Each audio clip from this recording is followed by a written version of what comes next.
வணக்கம் ஃப்ரெண்ட்ஸ், நான் குகன். இன்றைக்கி நான் இதை பற்றி பேச போகிறேன்னா, கூகுளில் வந்து கடைசி 10 வருஷத்தில் செல்ஃபி அப்படிங்கிற வேர்டை விட இந்த வேர்டு வந்து அதிகமான பேரால் அதிகமான டைம் சர்ச் பண்ணப்பட்டிருக்கு அப்படின்னு சொல்கிறாங்க. என்ன வேர்டுன்னு பார்த்தீங்கன்னா நார்சிஸ்ட் ஆர் நார்சிசம்.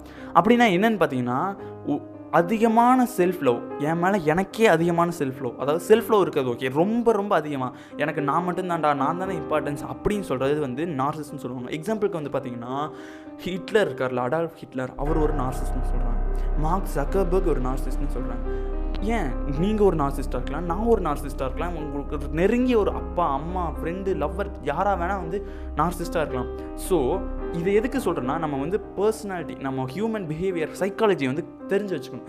ஸோ வந்து நம்ம வந்து அவங்ககிட்ட அட்ஜஸ்ட் பண்ணிக்கலாம், இல்லை அவங்க வந்து விட்டு போகலாம். ஸோ இப்போ வந்து பார்த்தீங்கன்னா, நார்சிஸ்ட் அப்படிங்கிற வேர்டு வந்து எப்படி வந்து காயின் ஆச்சு அப்படின்னு பார்த்தீங்கன்னா, நார்சிசஸ் அப்படின்னு வந்து க்ரீக்கில் ஒருத்தர் இருந்திருக்காரு. அவர் வந்து என்ன பார்த்தீங்கன்னா, அவர் வந்து ரொம்ப அழகாக இருப்பாருன்னு சொல்லுவாங்க.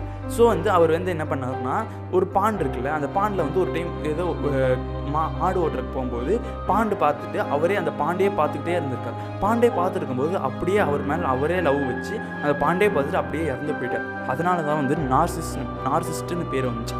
ஸோ இப்போ வந்து பார்த்தீங்கன்னா, நார்சிஸ்ட்னால் வந்து அவங்க இப்போ வந்து ஒரு எக்ஸாம்பிளுக்கு சொன்னு பார்த்தீங்கன்னா, நீங்கள் வந்து அவங்க நார்சிஸ்ட் பர்சனாலிட்டி இருக்கவங்க கிட்ட வந்து பார்த்தீங்கன்னா, நீங்கள் வந்து எனக்கு இப்படி அடிபட்டுச்சுடா அப்படின்னு வந்து அழுதுட்டு போகிறீங்க. ஆனால் வந்து அவங்களோட வழியை சொல்லி உங்களை ஃபீல் பண்ண வைப்பாங்க. அதுதான் நார்சிஸ்ட். அவங்களுக்கு வந்து நம்மளுடைய வழிகளை வந்து அவங்க புரிஞ்சுக்க மாட்டாங்க.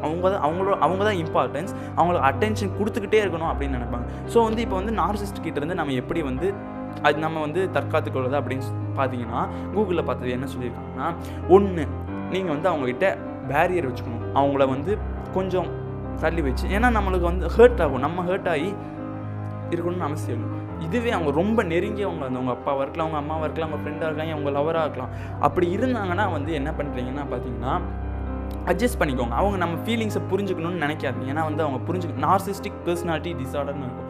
கண்டிப்பாக அது இருக்காது. ஏன்னா கிட்டத்தட்ட ஒரு 2%, 3% மக்களுக்கு தான் உலகத்திலே இருக்குன்னு சொல்லுவாங்க. பட் வந்து நார்சிசம் அதிகமாக இருந்துச்சுன்னா வந்து இப்படி சொல்லுவாங்க.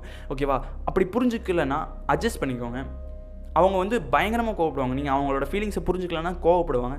பட் அட்ஜஸ்ட் பண்ணிக்கணும். ஒரு கோட் கூட படித்தேன். என்ன கோட்னு பார்த்தீங்கன்னா, நீங்கள் வந்து உங்கள் வழின்னு போனீங்கன்னா அவங்க வழியை வச்சு உங்களை ஃபீல் பண்ண வைப்பாங்க. ஸோ இதுதான் வந்து நார்சிஸ்ட்னு சொல்லுவாங்க. ஸோ பாசிட்டிவாக தெரிஞ்சவங்களா இருந்தால் பேரியர்ஸ் போட்டு முடிஞ்ச அளவுக்கு தள்ளிடுங்க, இல்லை அட்ஜஸ்ட் பண்ணிக்கணும். ஸோ இதுதான் நார்சிஸ்டிக் பர்சனாலிட்டி டிஸார்டர் அப்படின்னு சொல்லுவாங்க. அதிகமாக செல்ஃபில் அவங்களுக்கு அட்டென்ஷன் வேணும்னு சொல்லுவாங்க. மாடர்ன் எராவில் பார்த்தீங்கன்னா நிறைய பேர் நார்சிசம் வந்து இன்க்ரீஸ் ஆகுது. ஏதோ ஒரு புக்கில் படித்தேன், நியூ ஏஜ் சோஷியல் மீடியா என்னமோ ஒரு புக்கில் படித்தேன். என்னென்னு பார்த்தீங்கன்னா, நம்ம செல்ஃபி போட்டே இருப்போம்ல, நம்மளுக்கு அட்டென்ஷன் வரும். நானே கூட வந்து பார்த்தீங்கன்னா, ஏதாச்சும் போஸ்ட் போட்டேன்னா எவ்வளோ லைக் வந்திருக்கு, எனக்கு இவ்வளோ பேர் அட்டென்ஷன் பண்ணியிருக்காங்க, இவ்வளோ பேர் கமெண்ட் பண்ணியிருக்காங்க அப்படின்னு. இது வந்து ஒரு கைண்ட் ஆஃப் நார்சிசம். ஓகேவா? இது ஒரு நம்ம செல்ஃப் லவ் தானே. பட் இதுவே எக்ஸ்ட்ரீமாக போச்சுன்னா வந்து that is called narcissistic personality disorder.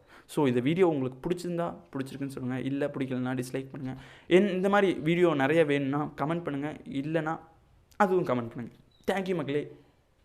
நாளைக்கு வீடியோவில் பார்ப்போம். மறக்காமல் லைக் பண்ணுங்கள், ஷேர் பண்ணுங்கள், சப்ஸ்கிரைப் பண்ணுங்கள்.